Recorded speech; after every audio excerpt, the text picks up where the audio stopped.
교회 안에는 참 다양한 분들이 출석하시고 함께 호흡하고 지냅니다. 그래서 과양도 다를 수 있고 성격도 다 제각각 다르시고 어떻게 예수님을 믿게 되어졌는지 그 믿음의 배경도 또 다르죠. 더 중요한 것은 각각의 성도들마다 믿음의 분량, 믿음의 정도, 그 모든 것들이 다 다릅니다. 다른 것이 틀렸느냐? 다른 것은 다른 것이고 틀린 것은 틀린 것이죠. 그래서 다른 것이 틀린 것은 아닙니다. 그러나 그 다름이 때로는 문제를 일으킬 수가 있죠. 어떤 문제가 교회 안에 있을 수 있는가? 나 중심의 판단에서 왜 저 사람은 저 정도밖에 예수님을 믿는 삶이 저 정도일 수밖에 없는가라고 하는 다른 지체에 대한 믿음의 삶의 모습을 두고 때로는 판단하거나 평가하는 모습들이 실제 교회 안에는 비일비재하게 있습니다. 고린도 교회의 모습을 우리가 계속해서 말씀을 보고 있는데 고린도 교회가 마치 그러했다는 거예요. 나는 바울파, 나는 게바파, 예수 그리스도파, 저마다 아볼로파 4분 5열 띄어져 있어서 내가 다른 사람들보다 더 우월하고 다른 사람은 내보다 더 열등하다. 그래서 다른 사람의 말이나 신앙이나 삶의 모습에 대해서 평가하고 판단했기 때문에 고린도 교회 안에는 상당히 문제가 많고 분란이 많았던 교회였습니다. 그래서 고린도 교회의 문제점들은 오늘날 현대 교회 안에 고스란히 가지고 있는 영적인 문제이다라고 서두에 첫 시간에 말씀을 드렸었죠. 마찬가지입니다. 오늘날 우리 교회 안에도 고린도 교회 안에 있는 모습이 없지 않아 있다. 저는 그렇게 생각합니다. 중요한 것은 다른 성도의 신앙의 모습에 대해서 판단하거나 평가하는 이유가 있어요. 그 전제가 있는데 전제가 뭐냐면 어떻게 목회자로서 저렇게 말할 수 있는가? 혹은 어떻게 교회의 중직자이면서 저렇게 행동하고 말할 수가 있는가? 그런 어떤 기대와 혹은 가지고 있는 기준에 미흡할 때 그 모습에 대해서 우리들은 평가하거나 말을 할 수가 있어요. 그러한 말을 하게 되어지는 근거는 응당 예수님을 믿으면 그 사람은 예수님을 닮아가는 소위 성화되어져 가는 삶을 살아가야 되는데 예수 믿은 지 혹은 직분을 받은 지 참 오래되었음에도 불구하고 그 사람의 믿음의 모습이 왜 저 정도밖에 여전히 예수 믿기 전이나 믿은 초창기나 세월이 훨씬 지나도 전혀 변함이 없는 그 모습 앞에 많은 사람들이 실망하거나 혹은 평가, 판단하는 일들이 일어날 수가 있습니다. 전도를 하다 보면 많은 분들을 만나죠. 근데 그분들이 교회에 한 번도 안 오신 분들을 저는 아직까지 만나본 적이 없어요. 어릴 때든 최근이든 교회에 발걸음을 했던 분들이 부지기수입니다. 근데 그분들이 왜 교회를 오지 않는가? 예수님이 싫어서 혹은 성경의 가르침이 싫어서가 아니고 누구 때문에 교회를 오기 싫어하냐면 사람 때문에 그래요. 사람 때문에. 교회 다니는 사람이 싫어서 교회 가기 싫다라는 분들이 부지기수예요. 그 중에는 목회자에 대한 실망하는 부분도 있습니다. 교회의 중직자로서 어떻게 저렇게 위선적이고 무리한 행동을 할 수 있는가? 교회의 중직자들의 성숙하지 못한 신앙의 모습 때문에 상처받아서 교회 안 나오시는 분들도 많이 있죠. 여러분, 그래서 그런 모습을 볼 때 우리들은 주님이 원하시는 믿음의 모습으로 우리 개개인이 반드시 주님이 기대하시는 그 믿음의 자리까지 성숙되어져 가야 된다. 여기에 나는 아닌 것 같은데 말하시는 분이 계실까? 아마 아무도 안 계실 거예요. 우리 모두는 하나님이 인정하시는 그 믿음의 자리까지 성숙, 성장되어져 가야 되니 마땅합니다. 자, 그러면 우리가 주님이 기뻐하시는 그 믿음의 자리에 서기 위해서 우리 안에 무엇이 있어야 될까? 믿음에 소위 예수 믿는 것이 뭔지에 대한 바른 이해가 내 안에 정립되어져 있어야 되죠. 다시 말씀합니다. 교회 다니면서 예수 믿는 것이 도대체 뭐가 예수 믿는 것인가? 신앙생활이 어떤 것이 신앙생활인가? 여기에 대한 분명한 이해가 내 안에 기준이 정립되어 있지 않으면 우리들은 좌충우돌할 여지가 많습니다. 교회 다니지 않는 사람에게 전도하면서 교회 한번 다녀보세요, 예수님 믿어보세요 라고 말하면 많은 분들이 이렇게 얘기를 합니다. 때가 되면 교회 갈게요. 때가 되면. 본인 인생의 스케줄에 지금은 때가 아니라는 거겠죠. 혹은 어떤 사람은 내가 담배도 피고 술도 먹고 나는 내가 볼 때 너무 험하게 사는 사람 같아서 좋은 사람, 깨끗한 사람, 인격적으로 어느 정도 훌륭한 사람, 그런 사람이 교회 가지 나같이 죄 많은 사람은 교회 가면 안 될 것 같아요. 혹은 어떤 사람은 그래도 교회 가려고 하면 말끔하게 차려입고 갈 만한 좋은 옷이 있거나 예배 중에 헌금도 한다고 내가 알고 있는데 헌금하려고 하면 내 지갑 사정도 어느 정도 괜찮아야 되니까 이런저런 상황이 구비되어지면 제가 교회 갈게요. 그렇게 반응하시는 분들을 왕왕 만납니다. 예수님을 인격적으로 만나지 못한 분들이 그분들 눈에 비친 예수 믿는 사람들의 삶의 모습이 마치 그와 같다는 거예요. 여러분, 우리가 초신자일 때 교회 등록하시고 교회에 대해서 믿음에 대해서 전혀 모를 때 아무렇게 행동하는 그 모습에 대해서 교회 장로님이나 권사님이 그 사람에 대해서 초신자에 대해서 함부로 막 폄하하거나 훈계하거나 그런 모습이 많이 없죠. 왜 그렇죠? 초신자이기 때문에 교회에 대해서, 예배에 대해서, 진리에 대해서 잘 모를 수 있으니까 초신자일 경우에는 웬만한 모든 것들이 다 이해가 되고 수용이 됩니다. 그런데 신앙생활을 하면서 세례를 받습니다. 세례받고 예배 열심히 출석하니까 집사님으로, 권사님으로, 교회 중직자로 직분을 부여받게 됩니다. 자, 시간이 지나고 나면 그 사람에게 대한, 그 성도에게 대한 교회 많은 사람들의 시선과 기대치가 일어나죠.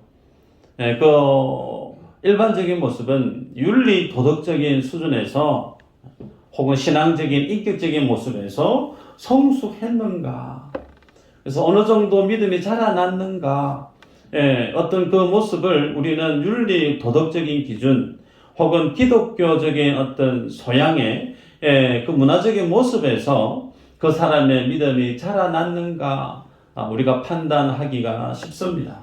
여러분, 그러면 본질적인 질문을 좀 해볼까요? 우리가 예수님을 믿으면서 신앙이 성장한다, 믿음이 자라난다 라고 할 때 어떤 모습에 근거해서 그 사람의 믿음이 자라났다라고 말할 수가 있을까? 예를 들면 쓰는 어휘가 욕이 많이 줄어들고 기독교적인 용어로 많이 바뀌어지는 어느 생활의 순화가 일어날 때, 혹은 처음보다 많이 다른 사람에 대해서 겸손한 믿음의 자세를 보게 될 때, 혹은 교회에서 목회자나 혹은 다른 분들이 이런 부분에 대해서 좀 봉사해 보시지 않겠어요? 라고 권유를 할 때 뿌리치지 않고 정말 열심히 충성, 봉사하는 모습을 두고 우리는 그 사람이 참 믿음이 자라났다, 믿음이 성숙하고 있다 라고 말할 수 있을까? 결론적으로 말씀을 드리면 아니다라는 거예요. 여러분, 우리는 예수님을 믿으면서 믿음이 자라나는 그 근거를 어디에 두어야 가장 성경적이다 말할 수 있을까? 이렇습니다.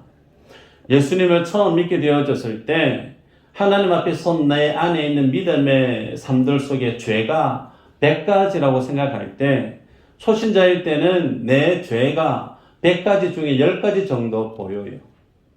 그런데 주님을 깊이 만나고 신앙생활을 해가면 해갈수록 주님 앞에 드러난 내 안에 있는 죄가 10가지가 넘고, 지나보니까 50가지가 넘고, 나중에는 100가지가 넘고, 그래서 주님 앞에 믿음이 자라나면 자라날수록 그 주님의 완전하신 거룩하심 앞에 나아가면 나아갈수록 내 안에 처절하게 드러나 보이는 내 죄의 참상을 보게 되어지므로 그 죄를 알아가면 알아갈수록 그에게 뭐가 일어나느냐면 신앙의 성숙이 일어나는 거예요.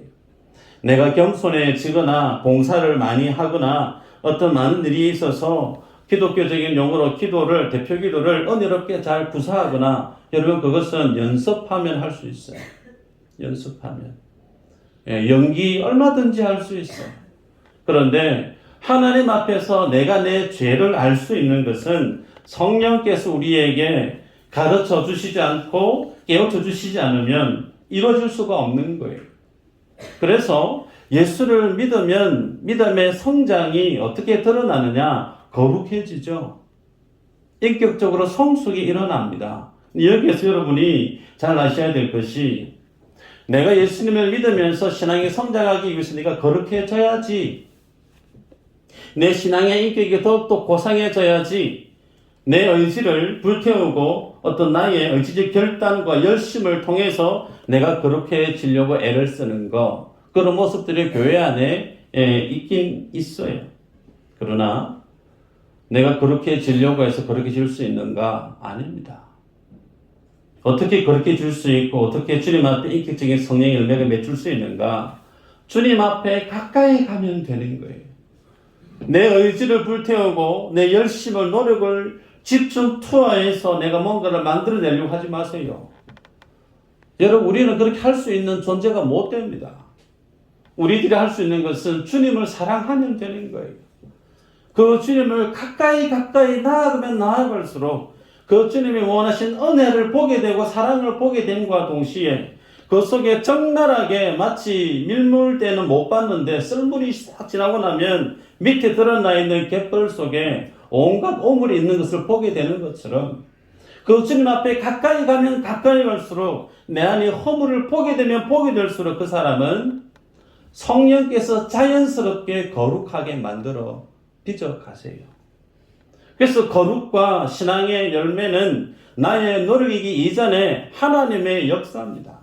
하나님 우리 안에 만들어 가시는, 그래서 새로운 피조물이라고 하는 하나님의 재창조가 예수님의 십자가 위에서 우리를 빚어가고 있는 하나님의 구원하심의 결과라는 거예요. 그러기에 여러분 주님과 상관없이 내가 뭔가를 열심히 해서 거룩을 일궈내고 내가 뭔가를 하나님 기뻐하는 것을 만들어내려고 한다. 그것은 주님이 내 안에 함께 내주하고 있음에 대해서 인정하고 있지 않는 불신앙의 근거한 생각일 수가 있습니다. 여러분 안에 성령님이 거하십니까? 여러분 대답하신 것 같습니다. 예수님이 십자가 위에서 선언하셨습니다. 내가 다 이루었느니라. 아멘이죠. 그 주님은 부족함이 없어요. 그 주님은 완전하세요. 완전하신 주님이 성령 우리 안에 들어오셔서 완전하신 주님이 내 안에 계십니다. 아멘인가요? 완전하신 주님이 내 안에 나와 함께 동락하고 계신 그 성령께서 완전하신데 그 완전하신 주님 앞에 내가 뭔가를 더해서 내가 거룩을 완성해야지, 내가 뭔가를 완성해내야지 아니라는 거예요. 내가 뭔가를 완성해내려고 한다고 그 생각의 저변에는 하나님과 상관없이 동떨어져 있는 내 자신이 개별적으로 내가 뭔가를 만들어내려고 하는, 하나님과 분리되어져 있으면서 내가 뭔가를 만들어내려고 하는 내 안에 열심이 있다는 거예요. 그거 아니라는 겁니다. 다시 말씀드리지만 성도는 거룩해지거나 성령의 열매를 맺는 부분에 있어서 우리가 할 수 있는 일은 더욱더 주님이 계신 곳에 가까이 가면 되는 거예요. 그 주님을 사랑하면 그 주님을 닮아가게 되고 그 주님이 원하시는 삶의 모습으로 주님이 친히 우리를 빚어가고 계십니다. 자, 여러분, 이런 부분에 있어서 그래도 내가 뭔가를 해야 될 것 같은데 내가 가만히 손 놓고 주님 내 안에 일하실 것을 기대하고 가만히 있는 것은 뭔가 좀 불안한 것 같고 신뢰가 안 가는 것 같고 그런 마음이 혹 있을지 모르겠어요. 유대인들이 마치 그와 동일했다는 겁니다. 예수 그리스도를 믿음으로 구원 얻는 것을 유대인들은 싫어했습니다. 그래서 유대인들에게 있어서 십자가는 배척하는 대상이 되었고, 헬라인들에게는 예수라고 하는 청년이 십자가에서 죽은 예수가 살아났고, 살아난 예수를 믿음의 주로 고백하고 그 주를 내 삶의 왕으로 인정하는 거, 헬라인들이 볼 때는 정말 이건 미련한 거다, 그렇게 여겨져서 십자가를 무시하지 않았습니까? 세상 사람들이 바라보는 예수는 어떤 예수를 원했었느냐면, 본인이 메시아라 얘기하고 본인이 하나님의 아들이라 얘기하면 응당 십자가에서 죽어서는 안 된다는 거예요.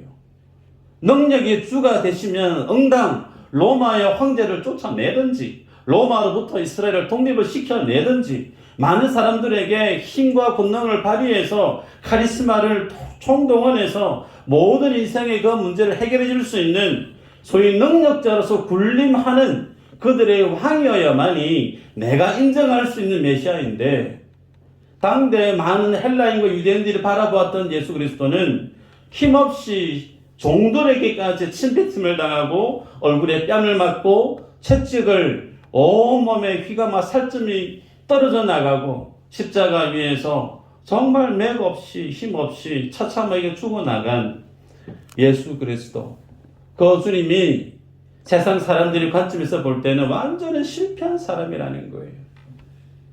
그래서 그들에게는 예수 십자가의 그 도는 흠모할 만한 아무런 가치가 없는 것으로 비춰졌다는 거죠. 그러나 사도 바울이 고린도 교회에게 얘기하지 않습니까? 하나님을 믿는 자들에게는 이 십자가가 구원을 이루는 하나님의 능력이 된다. 세상 사람들이 인정하지도 않고 수긍하기도 힘든 이 십자가의 도를 통해서 왜 하나님은 하나님의 구원을 일궈내는 이 일을 하셨을까? 많은 사람들이 바라볼 때 호감이 가고 눈길이 가고 마음이 움직일 수 있는 다른 방법으로 하나님이 인생들을 구원해 내심 참 좋을 듯 싶은데, 유대인들도 싫어하고 헬라인들도 싫어하는 꺼려하는 이 십자가의 도를 통해서 왜 하나님은 인생들을 구원하시기를 작정하시고 계획하셨을까? 말씀을 볼까요? 고린도전서 1장 29절이죠.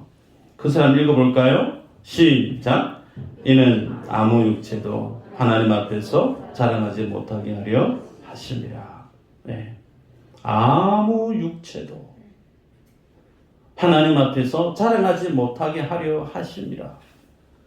하나님께서 여러분을 구원해 내시는 그 모든 나의 구원에 하나님의 목적과 가정 속에는 하나님이 철두철미하게 가로막고 있는 것이 뭐냐면, 구원은 전적으로 하나님의 작품이라는 거예요. 아멘인가요?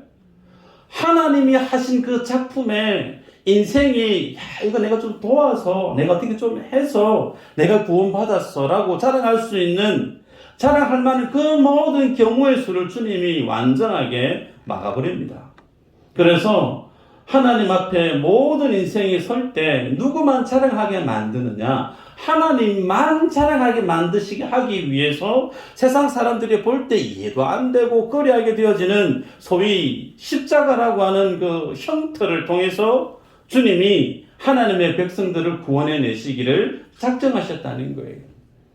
여러분, 이것이 오늘날 인생들과 하나님 간의 생각의 가치관의 충돌이 일어납니다. 뭔 얘기냐? 여러분, 세상을 살아갈 때 사람들이 즐겁고 행복할 때가 언제냐면 자랑할 때예요. 자랑할 때. 차를 새로 뺐어요. 자랑하고 싶어요.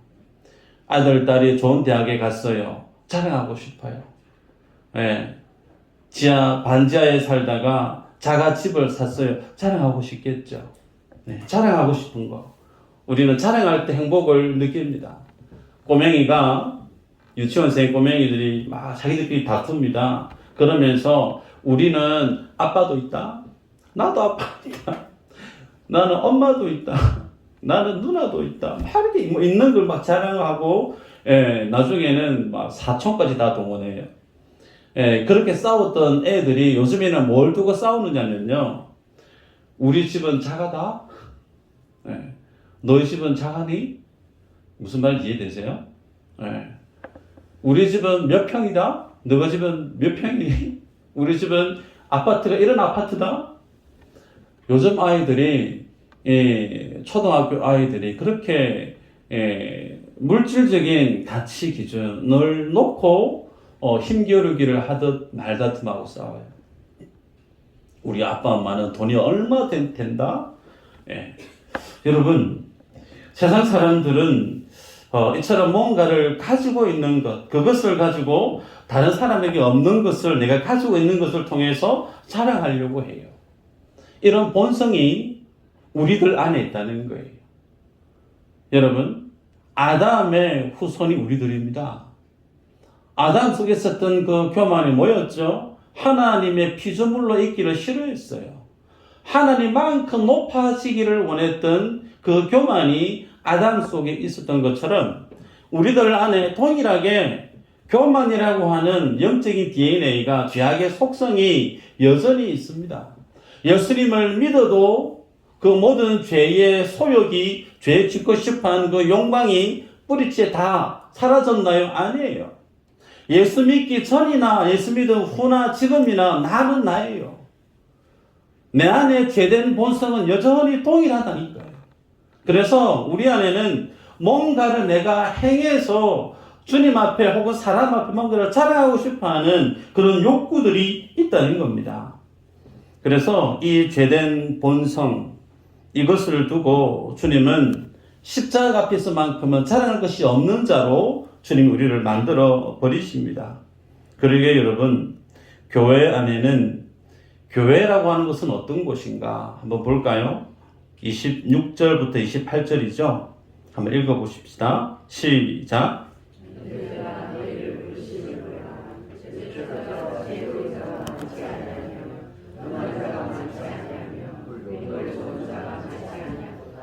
그러나 하나님께서 세상에 미련한 것들을 택하사 지혜 있는 자들을 부끄럽게 하려 하시고 세상에 약한 것들을 택하사 강한 것들을 부끄럽게 하려 하시며 하나님께서 세상에 천한 것들과 멸시받는 것들과 없는 것들을 택하사 있는 것들을 폐하려 하시나니. 아멘.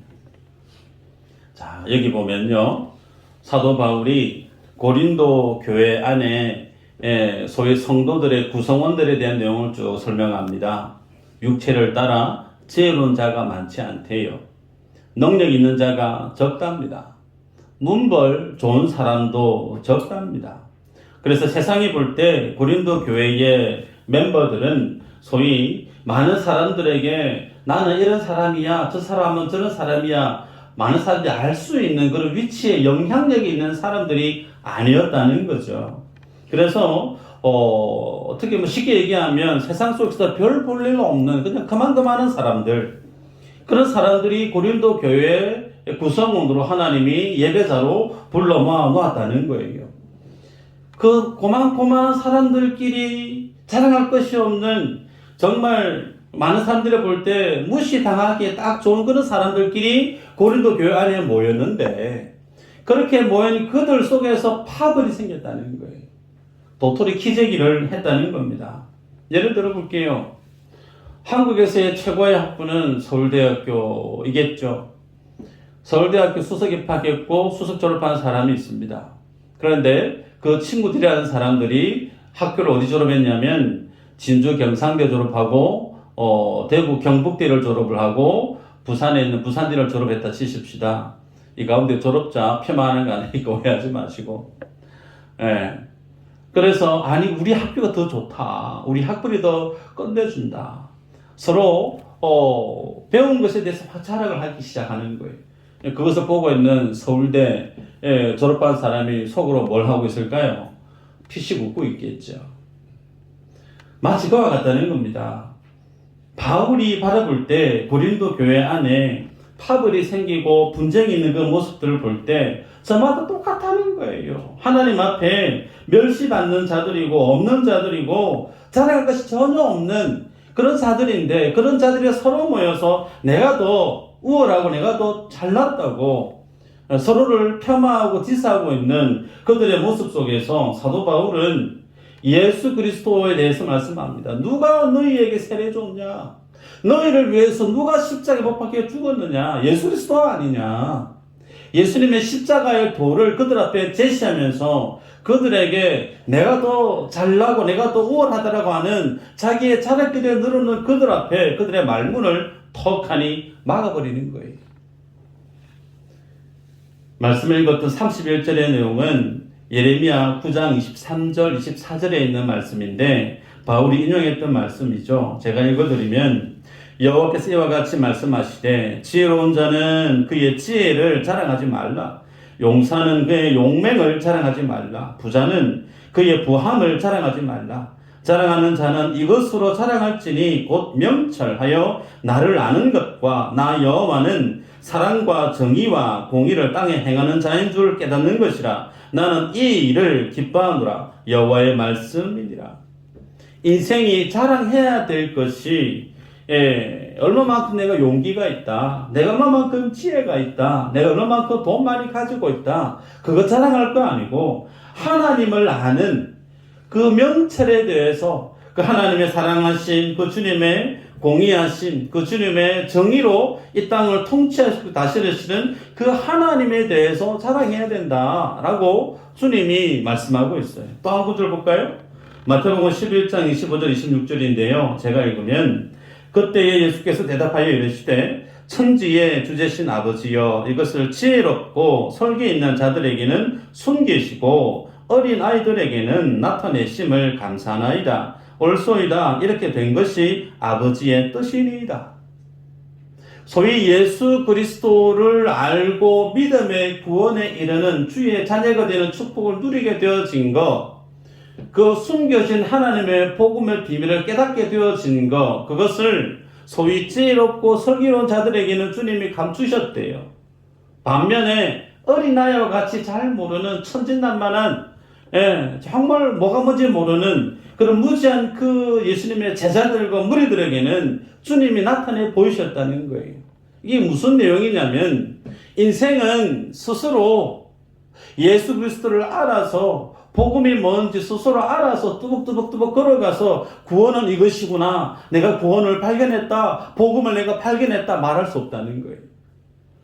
철두철미하게 구원은 하나님이 위에서 땅에 오셔서 인생들의 눈높이에 맞춰서 그들이 이해할 수 있는 진리로 하나님의 말씀으로 그들에게 풀어주셔서 그들을 복음으로 가르치시고 복음으로 깨우쳐 가시는 하나님의 역사의 산물임을 주님이 말씀하고 있습니다. 때문에 여러분, 이 십자가를 통한 구원의 비밀 속에는 어떤 인생들이 절비한가? 좀 전에 읽었던 말씀해 볼 때 약한 자, 미천하고 모자란 자, 어리석은 자, 그들이 누구라고요? 고린도 교회 성도고 그들이 또한 누구라고요? 오늘 예배하고 있는 나라는 거예요. 여러분의 자존심에 스크래치가 날지 모르겠지만 성경이 그렇게 말씀합니다. 여러분을 슬기롭다, 여러분을 지혜롭다, 똑똑하다 말씀하지 않습니다. 성경은 나를 향해서 모자란다, 어리석다, 약한 존재다, 가진 것이 없는 존재다. 그런데 그런 나와 같은 빈한 자를 주님이 찾아오셔서 진리를 깨우쳐 주셔서 하나님의 자녀들로, 교회로 삼아 놓았다라는 거예요. 이것이 오늘 우리 이 땅에 있는 교회에 대한 성경이 제시하고 있는 교회가 뭐냐? 교회는 마치 이러한 모습임을 성경이 제시하고 있습니다. 그러게 여러분, 교회에 올 때 우리가 반드시 아셔야 될 게 뭐냐면 십자가의 의미가 뭔지를 보셔야 돼요. 그 십자가는 무엇을 항상 제시하고 있느냐면 그 십자가 앞에 선 인생은 약하다는 거예요. 그 십자가 앞에 선 인생은 모자란 인생이라는 거예요. 그 십자가 앞에 선 인생은 약하고 보잘것없는 인생이라는 겁니다. 여기서 질문이에요. 그러면 오늘날 교회는 이 십자가를 제대로 교회에서 전가하고 있는가? 오히려 정반대로 교회에 오면 사업 성공하고 자식들 성공하고 교회에 오면 세상에서 형통해지는 삶을 산다.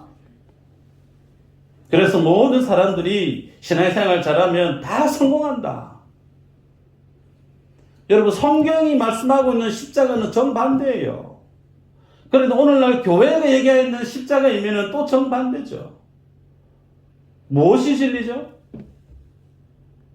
십자가의 의미는 낮아짐이요, 모자람이요, 부족함이요, 약함을 드러내고 있습니다.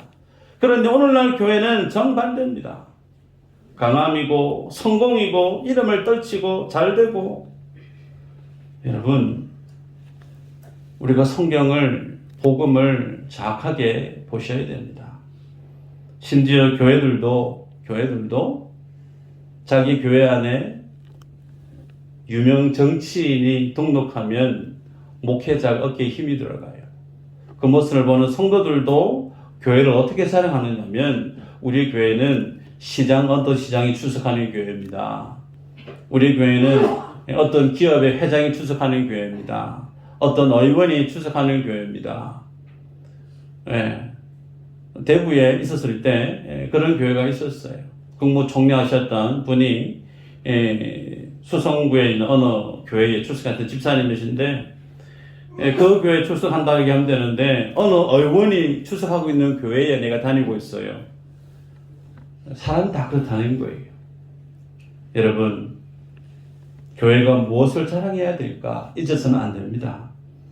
야고보서 말씀 한 구절 볼까요? 야고보서 2장 1절에서 7절까지인데 초대교회 때부터 이런 모습이 있었다는 거예요. 한번 읽어보십시다. 시작.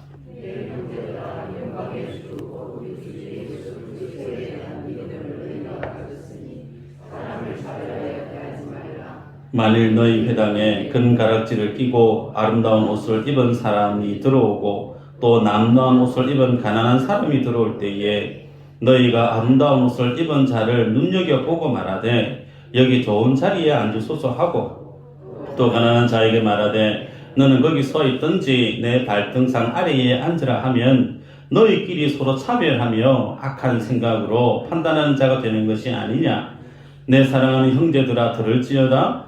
하나님이 세상에서 가난한 자를 택하사 믿음에 부유하게 하시고 또 자기를 사랑하는 자들에게 약속하신 나라를 상속으로 받게 하지 아니하셨느냐. 너희는 도리어 가난한 자를 업신여겼도다. 부자는 너희를 억압하며 법정으로 끌고 가지 아니하느냐. 그들은 너희에게 대하여 일컫는 바 그 아름다운 이름을 비방하지 아니하느냐. 아멘. 초대교회 때부터 사람들은 그 마음 본성이 돈 많은 사람, 부자, 유명한 사람, 영향력이 큰 사람, 그 사람들을 좋아한다는 거예요. 그렇게 되어지면 교회가 힘을 얻게 되어지니까. 여러분, 그거 아니라는 겁니다. 교회다움의 본질의 그 모습은 나라고 하는 사람이 말씀에 있는 것처럼 나는 가난하고 볼품없고 주님이 세워지지 않으면 어느 것 하나 할 수 없는 죄 많은 인생에 지나지 않음을, 그것을 기억하라는 거예요. 말씀을 맺습니다. 여러분, 성도의 자랑이 뭘까? 예수를 만난 사람은 이전에는 돈 자랑하기 바빠요. 예수 만나기 이전의 사람은 세상에서의 안목의 육신의 이생의 자랑거리가 내 삶의 자랑거리로 자리에 있습니다. 그러나 예수를 만난 사람, 십자가의 도를 아는 사람, 그 사람의 자랑거리는 예수 그리스도를 자랑해요. 주님 앞에 우리가 갈 때 가져갈 수 있는 게 아무것도 없어요. 아멘이죠? 우리가 주님 나라 갈 때 가져갈 수 있는 건 딱 한 가지입니다. 예수님이 우리에게 주신 그 주님의 의입니다. 그 모든 죄를 다 말끔하게 씻어버린 예수님 우리에게 입혀주신 그 주님의 의예요. 그 의 하나 들고 주님 앞에 두벅두벅 백보자 심판대 앞에 나아갈 수 있습니다. 그 의의가 뭘까요? 내가 이 땅 가운데 살면서 나는 자랑한 것이 예수 그리스도 외자랑한 게 아무것도 없습니다. 그 주님의 십자가를 자랑하고 그 주님의 십자가의 은혜를 자랑하고 그 은혜 앞에서 내가 모든 것을 다 배설물로 여기면서 살았던 내 삶의 날들, 그거 들고 주님 앞에 나아가는 거예요. 그러게 여러분의 이제 인생의 자랑거리가 세상의 가치가 아닌 나를 나되게 만드신 그 주님의 은혜를, 십자가의 은혜를, 예수 그리스도만을 자랑하는 그 믿음의 자리에서 굳건히 서가시기를 주의 이름으로 축복합니다. 기도하겠습니다. 하나님 감사합니다.